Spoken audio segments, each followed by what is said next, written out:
physically. Napakaraming mag-asawa ang magkahiwalay dahil sa phenomenon ng pagtatrabaho sa iba't ibang malalayong lugar. Napakaraming uri ng pag-iisa at kalungkutan ang hinaharap ng marami. And you have a positional, even a spiritual fellowship with others who are also alone. So yun pa lang siguro, dapat na nating kuhanan ng lakas yun, na hindi ka nag-iisa sa pagiging isa o sa iyong pag-iisa. At pati ang Panginoon, dinanas niya ang ating mga dinanas upang tayo ay lubos niyang matulungan. Hebrews 2:18, because He Himself suffered when He was tempted, He is able to help those who are being tempted. The general idea is, the Lord experienced what we experience, so He's now able to give us great help. At maaari nating i-apply yan sa aloneness, because He Himself experienced being alone, then He is able to help those who experience being alone. Psalm 139 verses 7 to 10 tells us that we can never really be alone. Where can I go from your spirit? At ang kausap ay ang Panginoong Diyos. Where can I flee from your presence? If I go up to the heavens, you are there. If I make my bed in the depths, you are there. If I rise on the wings of the dawn, if I settle on the far side of the sea, even there your hand will guide me, your right hand will hold me fast. So kung may mga kapatid tayo nag-iisip na sila ay nag-iisa, walang kasama, alalahanin nyo ito. Saan kayo pwedeng pumunta? Saang taas pwede tayo umakyat? Saang baba pwede tayo lumusong? Saang layo pwede tayo lumipad o kaya lumangoy na wala doon ang Diyos? Kaya kahit daw saan, ang kamay ng Diyos ay nandun upang tayo ay bigyan ng ginhawa, ng tulong, at tayo alalayan. So when alone and lonely, think that you are not alone being alone. Also, when you find yourself to be alone, enjoy your interests. Enjoy your work. Enjoy your craft, whatever, your vocation. Sa halip na maghanap tayo ng laging makakasama, pag nag-iisa tayo, samantalahin natin upang ating lubos na ma-enjoy kung ano yung gusto nyong gawin na hindi nyo magawa pag may ibang tao nakapaligid. You must remember and consider that great feats, great accomplishments and discoveries, great creations were accomplished by people in their aloneness or because they were alone. Ang mga inventor sa kanilang pag-iisa, ang mga pintor sa kanilang pag-iisa, ang mga kompositor, ang lahat ng mga taong gumawa ng magagandang mga bagay at mga disenyo, yan ay nagawa sa kanilang pag-iisa. Kaya hindi masama yung nag-iisa. Kahit si Noah, nung pinagawa ng Panginoon ng sasakyang pangtubig, nag-iisa siya.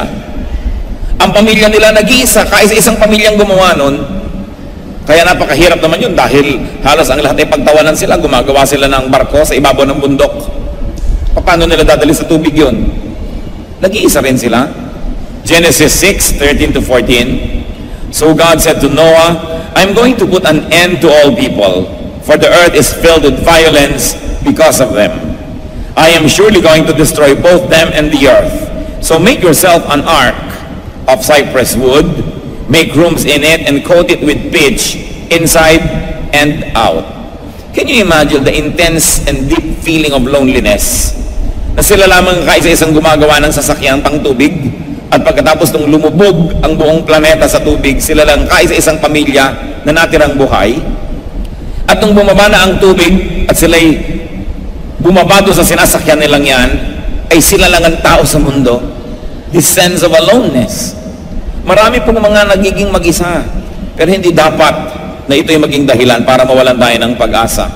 Maging ang Panginoong Jesus, ang daming panahon na nag-iisa, nung siya'y tinukso. Matthew 4:1-3. Then Jesus was led by the Spirit into the desert to be tempted by the devil. After fasting 40 days and 40 nights, he was hungry.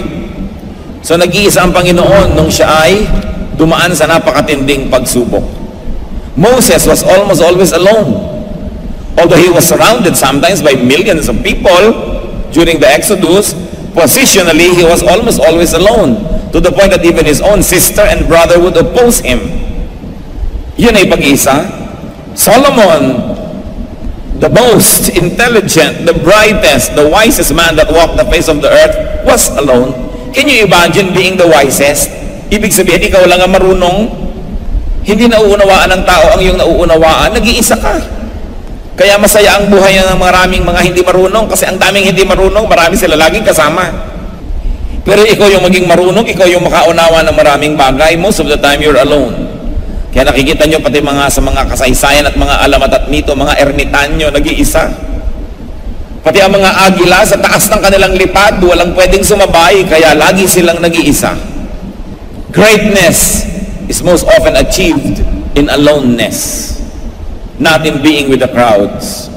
Even Martin Luther, who was pivotal in the Reformation, in bringing the people back to the Bible, away from tradition, was alone most of the time when he realized the truth. Pati si Jose Rizal, pag binasa niyo po ang Noli Me Tangere, lalo na ang dedication niya dito, sabi niya sa Pilipinas, hindi ko maiwasan na maihambing ka sa ilang mga bansa, lalo't ako'y naglalakbay at nag-iisa. Gaano karaming Pilipino ang nakakapaglakbay nung panahon na yon? At sa konting nakakapaglakbay, gaano karami ang nag-iisip tulad niya?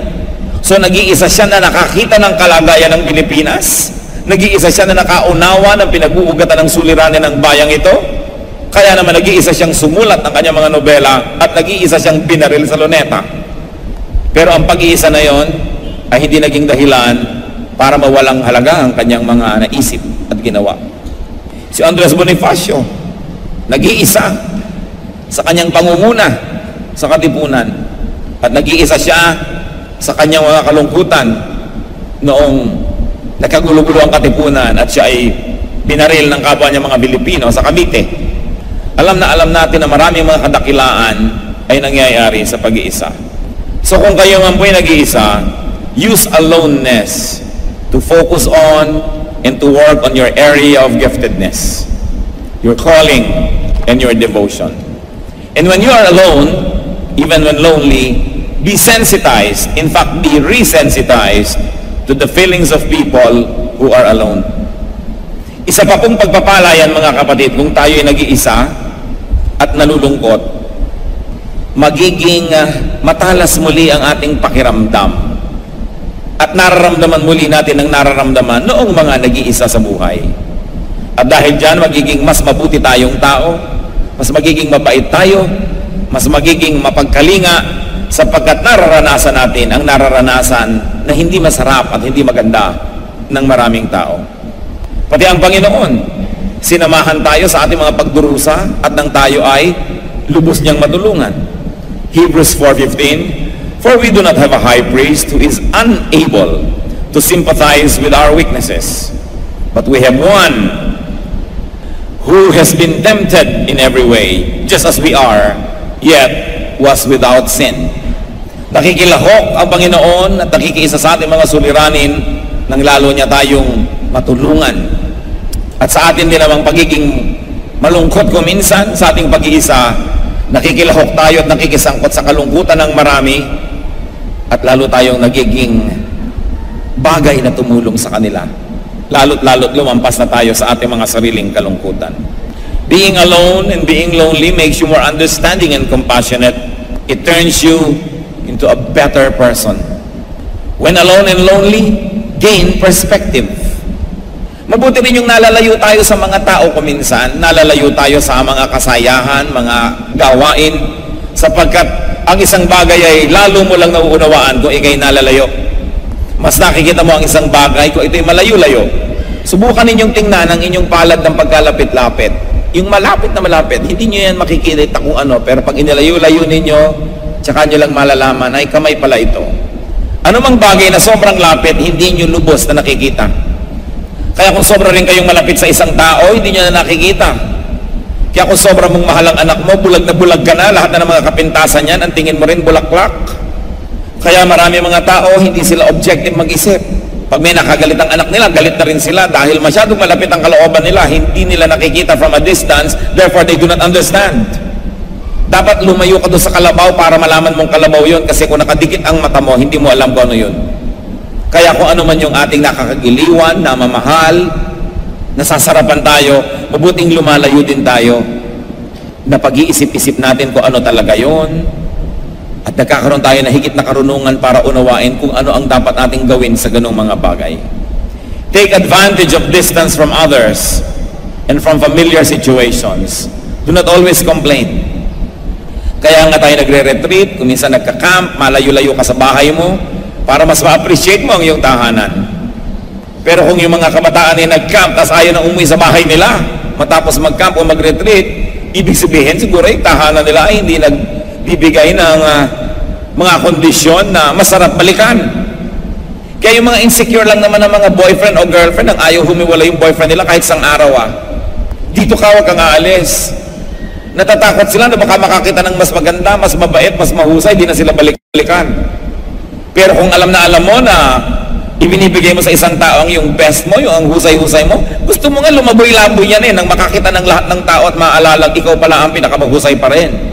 Kaya yung lagi nalang nakapulupot at nakakapit, ibig sabihin nun, mayroong mga insecurity. Dapat may distance. Kahit mga magnobyo, ipinapayo ko bago magpakasal, have the test of distance. Ano yun?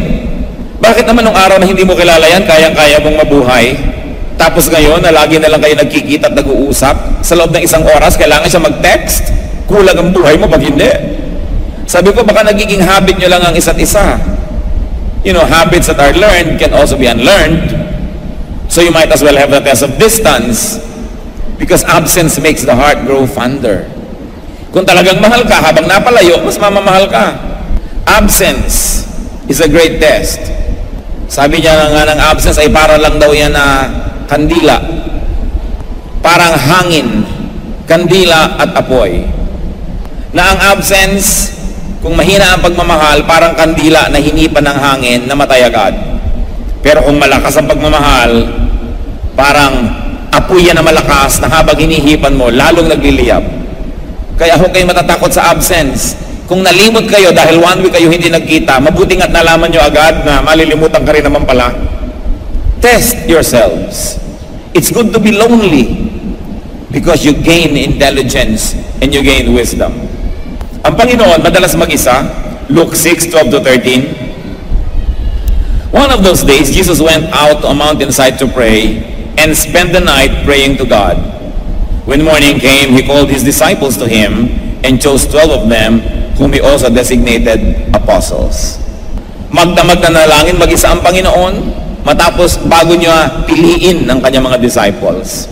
It was this aloneness and detachment from everyone else that gave him the healthy distance to be able to choose well. Hindi ko alam kung bakit ang dami ngayong gino-glorify natin sobra, yung prayer rally, yung angaw-angaw, libo-libong tao magkikita-kita para mag-pray. Samantalang halos lahat ng modelo ng Panginoon sa New Testament was praying alone and praying quietly. Kung minsan yung mga prayer rally naman, hindi na prayer political rally na pala. Kung minsan naman yan prayer rally kunwari, pero yung pala only show of force para maraming taong dumating. Misuse of prayer, misuse of worship, yung pala may ibang paggagamitan. Kahit anong relihiyon, makikita nyo po, ginagamit nila kunwari ang panalangin sa pag-iipon ng maraming tao para ipakita lang kanila mga political muscles. Kaya dapat tayong bumalik sa purity of prayer. At kung titingnan natin ating modelo ng Panginoon, bagamat meron naman mga group prayer sa New Testament din, yung model ng Panginoon mismo, halos laging prayer in aloneness. Concentrated talaga siya sa Panginoon. Kumisa naman yung mga tinatawag natin mga prayer rally, parang akala mo ay mga talumpati. Narito na ang isang VIP Christian number 1 maglilid sa prayer na ganito. Si VIP Christian number 2 maglilid sa ganito. Si VIP Christian number 3 maglilid sa ganito. Kumisan kung maraming VIP, 7 na ang nag-opening prayer para mapagbigyan ng lahat at umakyat ang lahat sa entablado. Sometimes the beautiful ministry of prayer is prostituted when people are impressed by crowds or they like to impress the crowds. Kaya mahalaga po, pure yan. But we're going back to the issue of aloneness. When you're alone, consider it a very nice time to pray. Kung minsan nagkakasakit tayo, hindi tayo makaalis sa ating higaan ilang araw, Huwag kayong malungkot. Isipin ninyo, sasamantalahin ko ito para manalangin ng manalangin ng manalangin ng walang abala. Sasamantalahin ko ito upang mag-isip-isip, magbulay-bulay, at isipin kung ano ang kalagayan ko, ang kalagayan ng aking espiritu, ang pakikitungo ko sa aking kapwa, ang pakikitungo ko sa Diyos. Hindi kailangan laging pinupuno natin yung ating times of aloneness with entertainment. We have to relearn doing nothing once in a while. Because by doing nothing, sometimes we position ourselves to be able to do other great things. And when you are alone, don't be lonely. Enjoy yourself. We have to get reacquainted with ourselves. We have to befriend ourselves once again. Kailangan tayong muling makipagmabutihan sa ating sarili, muling makipagkaibigan sa ating sarili. Hindi kailangan malungkot ka dahil walang ibang tao. Muling makipagkaibigan sa ating sarili. Hindi kailangan malungkot ka dahil walang ibang tao, sapagkat ikaw man, maaari mong malasap ang kagandahan ng pakikitungo sa iyong sarili. Kung isang napakalaking ginhawa na wala kayong kailangang taong alagaan, libangin, wala kayong dapat isaalang-alang o pansinin o pagtakpan o kaya ay punuan ng mga pangangailangan o ipagtanggol o paglingkuran. Kaya huwag kayong laging nalulungkot na nag-iisa. Sabihin niya, nag-iisa ko ngayon, I'm free from having to serve anybody, from having to accommodate anyone or entertain any person. I will enjoy this time between me and my God. Aloneness can be very helpful, and it can bring back peace and balance and sanity. When alone and lonely, let people rest from your presence. Let people enjoy your absence. Mga kapatid, paminsan-minsan, bigyan naman natin ng magandang regalo ang mga taong malapit sa atin. At anong regalo yon? Yung regalo na wala kayo sa paligid nila. Dahil kahit gaano tayo kaibig-ibig at kanais-nais, kailangan din ang taong magpahinga mula sa ating presensya. Hindi yung lagi na lang kayong kasakasama, lagi na lang kayong kabukabuntot, lagi kayong kadikit. Kailangan ng tao makapagpahinga rin mula sa ating presensya. And it is one social behavior that many Filipinos sometimes have to learn. Aloneness and to leave people alone. Kumisan kaya pala ang iinit na ng ulo ng mga tao, kaya pala mga aburido at mga bugnutin, hindi na nararanasang mag-isa man lang. Lagi na lang nandito yung ate, nandyan yung kuya, nandyan yung ganito, nandyan yung ganun. Wala nang pag-iisip, pagbubulay-bulay, wala nang katahimikan. Kahit sa mag-asawa, you should also have a healthy level of independence and aloneness. Because we have to breathe. Mahalaga yun. Gusto nitong si lalaki, lagi niyang kasama yung asawa niya. Pagkatapos pagka namimili naman, inip na siya, yaya na nagyayang umuwi, sasama pa daw. Hindi magpaiwa ka na lang sa bahay. O kaya sabihin, maghiwalay na tayo, magkita tayo mamaya. Pero yung lagi mong kasama, tapos pinaapura mo ng inaapura. Hindi mo bigyan ng oras. O kaya sasama nga, pero alam mo namang nagdurusa sa pagsama. Hindi naman talaga nag-e-enjoy. Hindi naman kasalanan sa mag-asawa na talaga hindi kayo laging enjoy magkasama. Merong lalaki ang hilig-hilig manood ng basketball, ayaw naman ng babae. So pinipilit, dito ka, manood tayo. So kung hindi naman nag-e-enjoy yung tao, so bigyan nyo ng space ang bawat isa. It's not bad to be alone. It is healthy to be alone at the right times. And one very special thing you can do when alone, enjoy God. Yun yata ang pinakamahalaga. Di ba pagka meron kayong mahal sa buhay, gusto nyo naman nagkakasarilinan kayo? Hindi yung laging may tao sa paligid. Gusto rin ng Diyos, makasarilinan tayo. Yung siya lang kausap natin, kaniig, kasama, fellowship with God. You can pray, meditate, worship, read the Bible. You can sing or dance with the Lord without interruption, without limitation. Gano'ng karami po sa inyo pag nag-worship gusto nyong sumayaw pero nahihiya kayo sa katabi nyo? O kaya masikip, o kaya walang lugar? Ba't nyo gawin mag-isa? You can close the door in your room and dance with the Lord, and it's an act of worship. Gusto nyong tulaan ng Panginoon? O gusto nyong basta nandun at ina-enjoy nyo lang kanyang presensya o kanyang salita? Let God enjoy you. And although the Lord enjoys us as a corporate body, the Lord also likes a very personal relationship with us. Kaya ipinoprotect po natin yung ating personal time with the Lord. Hindi natin pinapapasok doon sa holy space na yon kahit sino pa mang mahal nating tao. Meron tayong exclusive relationship with God. And that's important. Kaya nga lagi kong ipinapaalala sa mag-asawa, Mrs. dapat number 2 ka lang. Mr. dapat number 2 ka lang. Dahil dapat ang number 1 ni Mrs. si Lord. At number 2 si Mr. Dapat number 1 ni Mr. si Lord. Number 2 niya si Mrs. At nakakatiyak tayo pagka si Lord ang number 1, number 2 man kayo, wala nang number 3. Wala nang number 4. Wala nang iba pang magulo. Kaya, bibigyan nyo rin ang inyong mahal sa buhay ng pagkakataon na makipagniig sa Panginoon nang hindi kayo nakasingit doon at nakasali. It must be very personal.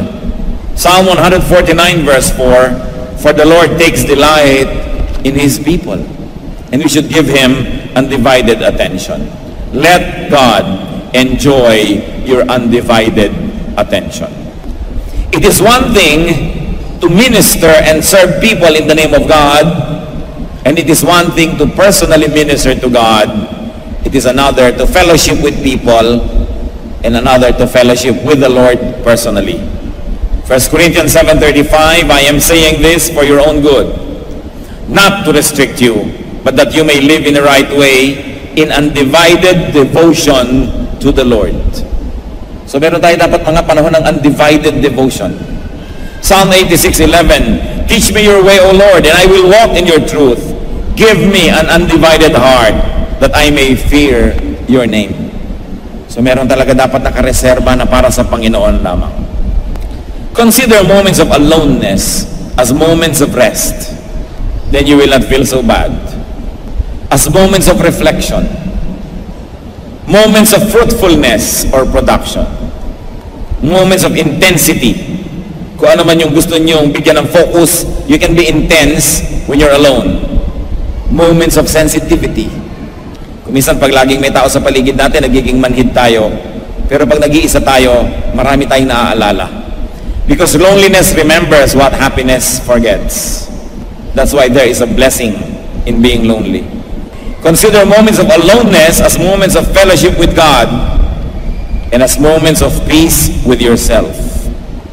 Even temporary distance from loved ones can be very, very fruitful, even desirable. So brothers and sisters, when you feel alone, when you feel lonely, do not always avoid aloneness. Do not always escape from aloneness. Do not always fill aloneness with junk company and activity. Yung iba dahil lang nalulungkot, sabi nga nung kanta, "Let the devil take tomorrow, but tonight I need a friend." So hindi bali na nakuhanin ng demonyo ang bukas, basta ngayon may makasama lang ako. And some people will go to bed with the devil, huwag lang mapag-isa. Marami pong mga kasalanan, pagkakamali ang nalilikha pag ang tao ay nalulungkot at pinipilit niyang pasayahin ang sarili niya. Nakikita niyo po yung mga karamihan ng mga husband na nagbabiyahe sa malalayong lugar, may mga mission, may duty, mayroong business travel. Kung minsan sa kalungkutan, kung sino na lang natin suntiso doon sa daan, kasama na sa hotel niya. Ganon din naman yung mga ibang misis ko minsan. Nangyayari rin yun. Ang mga kabataan, dahil nalulungkot, wala ang tatay, nasa abroad, wala ang nanay, nasa abroad, so kahit na lang kanino, sasama. Alas 2 na ng umaga, nakakalat pa sa kalye dahil ayaw malungkot. Nakakaimbento tuloy ng mga magagawang mga masama. Nalulungkot, nade-depress o magda-drugs, kahit na artificial ang kasiyahan, sumaya lang. Iniwan ng mahal sa buhay, maglalasing, kukuha ng company mula sa alak, makikibarkada. Mga kapatid, makinig kayo. Kung nalulungkot kayo, di malungkot kayo. Tapos, hindi mo kailangan laging libangin ang sarili mo dahil nalulungkot ka. Kasi dyan sa paglilibang na yan, maraming mga kamalian na nagagawa ang tao. You don't always have to entertain yourself when you're sad. Nothing is permanent, not even sadness. Pagsasawaan ka rin ng lungkot na yan at lalayasan ka. Pero hindi mo yan kailangan laging takpan ng entertainment, kahit na wrong and evil company, para ka lang sumaya. Sa kalungkutan, sa paghahanap ng kahit konting ligaya, napapahamak ang maraming tao. 1 Corinthians 15:33, do not be misled. Bad company corrupts good character. Kahit gaano kahusay ang tao, sinisira siya ng mga masamang kasama. At hindi lang tao ang masamang kasama, drugs, alcohol, vices, anything that you use just to escape loneliness. And also, do not equate aloneness with loneliness. You may be alone, but you don't have to be lonely. Napag-usapan na natin yan. Maraming pwedeng gawin. Pag nag-iisa ang tao, pasalamat ka nga kung minsan nag-iisa ka, walang abala. Kahit naman mga ginang, pag nasa kalagitnaan ng trabaho nila sa bahayan, pag binuklat na yung mga cabinet at nag-umpisa na mag-ayos, ang panalangin, huwag mo na umuwi ang asawa nila. Dahil hindi pa sila tapos. Mapuputol yung ginagawa nila pag bilang dumating. Hindi ibig sabihin hindi nila mahal yung asawa nila. Marami rin mga mister, mahilig magkutkot ng kotse, pinagtanggal-tanggal lahat yung gamit. Ang hiling na lang nun, huwag dumating yung asawang babae, baka magyaya, baka may hingin, maaabala yung ginagawa niya. At hindi dapat pinagseselosan yung gano'ng mga bagay. Kung gusto niya magbutingting ng kotse niya, di mabuting magbutingting siya nun. Bigyan siya ng ganong space. Remember to treat aloneness as rest from the pressure of being with people, no matter how much you love them. From the pressure of having to entertain people. May panahon ng pag-iisa. Tulad ng lahat ng bagay ay may tamang oras. Ecclesiastes 3:1, there is a time for everything and a season for every activity under heaven. So there's a time to be alone. Huwag kayong magtaka pag nag-iisa kayo dahil mag-isa kayong pinanganak. Kahit kayo may kakambal, nauna pa rin kayo o nahuli, hindi pa rin kayo magkasabay.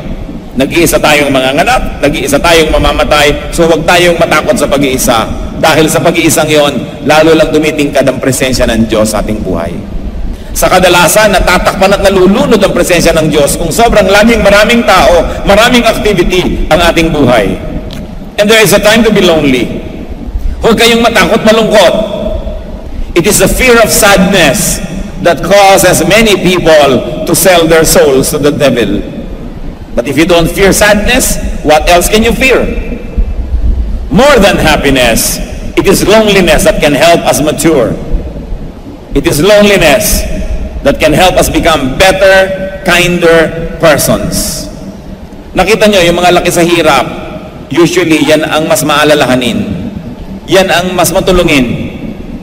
Yung mga lumaki sa sarap at layaw, hindi nila alam yung pangangailangan ng mga kinakapos, hindi sila palabigay, hindi sila sensitive.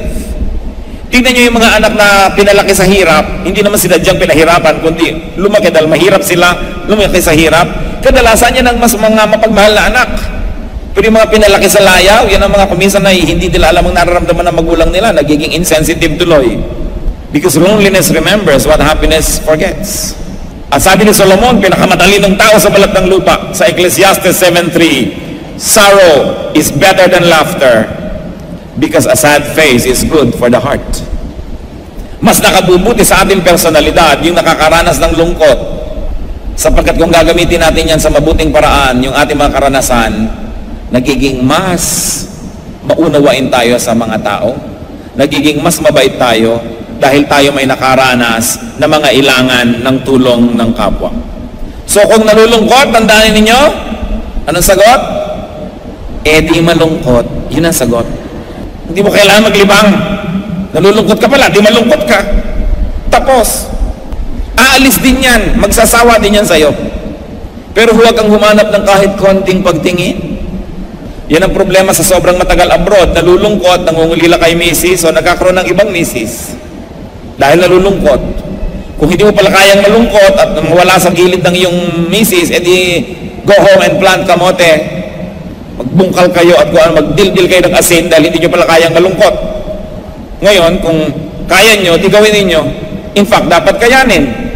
Dahil lalong gumugulo ang buhay, bawat konting segundo ng lungkot na pinasaya sa maling paraan, maraming buwan at taon ang bayad niyan.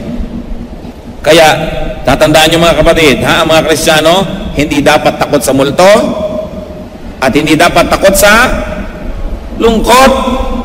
Tatandaan nyo, kung nalulungkot, di malungkot, hindi ka magkakasala nun. Hindi mo ikamamatay ang lungkot. Hayaan mo siya. Si Lord din, sabi sa Isaiah 53:3, He was despised and rejected by men, a man of sorrows and familiar with suffering. Bakit sa palagay nyo napakabuti sa atin ng Panginoong Jesus? Sapagkat siya man ay dumaan sa lahat ng hirap na ito, alam na alam niya kung paano tutulungan ang dumadaan sa hirap. So kung kayo man merong naging malungkot na nakaraan, mga kapatid, tama na ang pagbumukbuk at pagdadramang bukid tungkol dyan. Kung nagkaroon kayo ng malungkot na kabataan, malungkot na childhood, malungkot na mga karanasan, alam nyo kung paano nyo mabibigyan ng luwalhati ang Diyos? Gamitin nyo ang inyong natutunan sa inyong lungkot para kayo maging mabuting tao, para maging matulungin sa mga nalulungkot at mga malulungkot pa. Hindi ko manalungkot kayo noon, gagantihan nyo ngayon ng mundo. Walang mangyayari noon. Turn every sorrow into a blessing. Turn every ugly thing in the past into a beautiful thing, because in the Lord, everything is made beautiful. Sa Panginoon, bawat peklat ay nagiging bulaklak. Bawat sugat ay nagiging tropeo. Kaya ano man ang ating nidanas noon, huwag na kayong magdadrama ngayon na nung araw malungkot ako, galit kayo kay ganun, dahil pinalungkot kayo. Alam nyo kung paano kayo magkakaroon ng benefit mula doon? Sabihin nyo lang, I'm going to learn from that experience. Hindi ko uulitin sa iba yung dinanas ko na hindi magandang trato ng iba, kaya ako lumungkot. At dahil alam ko ang nadadama ng nalulungkot, kaya ko ngayon natulungan, paglingkuran, I can minister to people who are sad. Then you are able to become an instrument of the Lord for blessing. If anyone is in Christ, he is a new creation. The old is gone, the new has come. And even the sad experiences of our past can be used to strengthen us. At sabi ni Solomon, sorrow is better than laughter, because a sad face is good for the heart. Yung laging nakangiting muka, baka walang laman ang puso. Lagi na lang tawa ng tawa, laging nalilibang, walang alam. Pero yung mga dumaranas ng kalungkutan, iba yung karunungan ang ating natututunan. Ano ba ang kalagayan natin? Tayo yumuko sa Panginoon at magbulay-bulay. Una, nais kong ipanalangin kung sino mga nalulungkot.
Nakakadaya yung lungkot, nakakapagpahina ng loob, nakakasira ng buhay. Sino man sa inyo ang masasabi nyo, ako may lungkot na hindi lang ngayon, matagal, madalas, kung i-describe ko ang buhay ko, malungkot ang buhay ko. Kung ganun ang description nyo, I like to pray for you. I like to pray for you. You stand up because we're going to pray. The Lord doesn't want you to be sad all the time. Gusto lang ng Panginoon, matututo tayo sa ating mga kalungkutan, pero hindi naman tayo nilikha ng Diyos para maging malungkot. Yumuko ang mga ibang hindi tumatayo at mananalangin tayo. At yung mga tumatayo naman, salamat sapagkat meron tayong Diyos na maaring humango sa atin sa kalungkutan. Salamat merong Diyos na parang doktor na pwede nating puntahan at sabihin natin, meron po akong karamdaman, nais kong magpagamot. Ang kalungkutan ay hindi dapat paraan ng pamumuhay. Bagamat dumarating ito at maaari tayong magbenepisyo, pero hindi gusto ng Diyos that you will live a life of loneliness. Who else would like to stand and say, Lord, I like to be healed. I like to be touched by you. Gusto ko pong pagalingin niyo ako mula sa aking kalungkutan. Gusto ko po, Panginoon, na ang puso ko hipuin ninyo ng aking pag-iisa na ito. Ang feeling ko nag-iisa ko'y matapos. Kung meron pa po, tumayo pa kayo at lahat naman na nakayuko, tutulungan niyo akong manalangin tayo para sa mga kapatid natin na merong kalungkutan na mahaba, malalim. Panginoong Diyos, hindi niyo po kami nilikha para palungkutin. Alam namin yun. Hindi namatay ang iyong anak na si Jesus para lamang magpamana sa amin ng lungkot, kundi siya'y nabuhay na muli upang sagipin kami sa lahat ng bagay na hindi mabuti. At ito, Panginoon, ang aming inilalapit ngayon. Alang-alang sa sakripisyo ng Panginoong Jesus. Hanguin niyo po ang mga kapatid na itong tumitindig at kinikilala na generally ay malungkot ang kanilang buhay. Hindi namin alam ang nagiging dahilan ng lungkot na ito, subalit alam nyo, walang lingid sa inyo. Pawiin nyo po ang lungkot na ito, ibukas nyo po ang isip ng mga kapatid, ang kanilang tainga at mata, na makita ang kagandahan ng buhay, na makita ang kabutihan ninyo, at ito, Panginoon, ang maging dahilan upang magkaroon ng pagbabagong loob tungkol dito sa kalungkutan. Kung ang dahilan ng kalungkutan nila, Panginoon, yung mga kapwa-tao, hanguin mo sila sa mga dahilan na ito. Kung ito ay kahinaan ng katawan, karamdaman o kahirapan, kayo pa rin ang nilalapitan namin. Hanguin mo ang mga kapatid. Kung ano man ang dahilan ng kalungkutan ito, maaaring pagkakalayo sa mahal sa buhay, maaaring may mahal sa buhay na sumakabilang buhay na at hindi na makakasama muli sa buhay na ito, ituro mo, Panginoon, na magkaroon ng comfort. Ituro mong matanggap ang katotohanan. At ituro mo, Panginoon, na nariyan kayo at may mga ibang tao pa na maaaring makasama sa buhay na ito. Ano pa man ang dahilan ng kalungkutan, inilalapit namin sa iyong mapagpalang kamay, sa iyong maibiging puso. Pawiin mo, Panginoon, at palitan niyo po ng kapayapaan. At kung maaari pa nga, ipalitan niyo ng kagalakan. Nawa, Panginoon, kayo po ang aming maging kagalakan, kayo ang aming maging number one, kayo ang aming gustong kasama, kayo ang maging tunay na mahal namin sa buhay, at nasa gayon, hindi na kami mangulila pa, dahil hindi naman kayo mawawala, hindi nyo kami iniiwan. Nawa, magpadala po kayo ng mga tao, Panginoon, to minister to these brothers and sisters, so that they may be helped out of their sadness. And may you also, Lord, create wonderful changes around them, so that their happiness may be developed, that their happiness and joy, O God, may be cultivated. At nawa, punuin niyo ang mga kakulangan sa buhay. Kayo ang maging kapupunan, kayo ang maging kalakasan ng mga kahinaan. At Lord, higit sa lahat, we ask that you heal our spiritual blindness, so that we can see very well, and that we can see you. We can see your work, we can see your love, and we will have reason to be joyful. Teach us to see you, O God. Teach us to experience your love. At nawa, maging personal ito sa mga ipinapanalangin namin, mga kapatid, ngayon. Maaari na po kayong maupo, mga kapatid. Patuloy tayong natili sa diwa ng panalangin, yumuko sa presensya ng Diyos. Panginoon, kung meron naman po sa amin na kami ang dahilan ng kalungkutan ng iba, maaaring kami may inagaw sa kanila, ituro mo sa amin, Panginoong, ibalik ito. Sa pagbabagong buhay namin at pagbabagong loob, ituro mong isoli namin kung may nanakaw kami sa aming kapwa. Kung may ugali kaming nagpapalungkot sa aming kapwa, Panginoon, ituro mo sa aming magbago. At nasa ganon, hindi kami maging kasangkapan ni Satanas na magpahirap sa tao. Kung meron kaming mga tinatamasa, tinatangkilik, na hindi naman para sa amin, ituro mo sa amin huwag maging mapag-imbot, not to covet, not to desire what is not ours, and to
ng hirap ng loob ng aming kapwa. Above all this, O God, teach us not to dominate others. Kung kami may nakakatanda, kung kami man ay nakapagbibigay, mas nakakariwasa, mas makapangyarihan, ituro mo na huwag naming dominahin ang kapwa namin. Sapagkat kayo nga na nagbibigay ng lahat-lahat, hindi nyo kami dinodomina, binibigyan nyo kami ng free will. Ituro mo sa amin na igalang ang aming kapwa, kahit pa nga tinutulungan namin sila. Kahit pa nga nakakataas kami sa kanila, socially, economically, positionally. Teach us to respect the basic humanity of every human being. The very dignity of a human being. Buksan mo rin ang mata namin, Panginoon, kung nagiging dahilan kami ng kalungkutan ng iba. At magbago kami ng aming mga pamamaraan. At nang sa gayon, Panginoon, tuloy-tuloyan namin kayo mabigyan ng luwalhati at maging pagpapala kami sa aming kapwa. Panginoong Diyos, salamat po sapagkat maging sa pag-iisa, pwede namin kayong makasama. Teach us, O God, to be creative with the use of our aloneness. And in times of loneliness, allow us to process our loneliness, to be intelligent and spiritual about it. Maunawaan namin kung merong mga dahilan na pwede namin bunutin at tanggalin at nang mawala ang kalungkutan. At kung hindi naman namin kayang baguhin, turuan mo kaming tanggapin ito ng may kapangyarihang nagmumula sa iyong Espiritu. Lord, we pray that we will be agents of happiness and joy and not of sorrow. At sa sino pa mga mahal namin sa buhay, Panginoon, na nalulungkot, turuan mo kami maging sensitive so we can minister to them. Lord, we pronounce blessings and we pray that you will continue to bless those who stood today na agad-agad, Panginoon, sa iyong makapangyarihang pagkilos, madama nila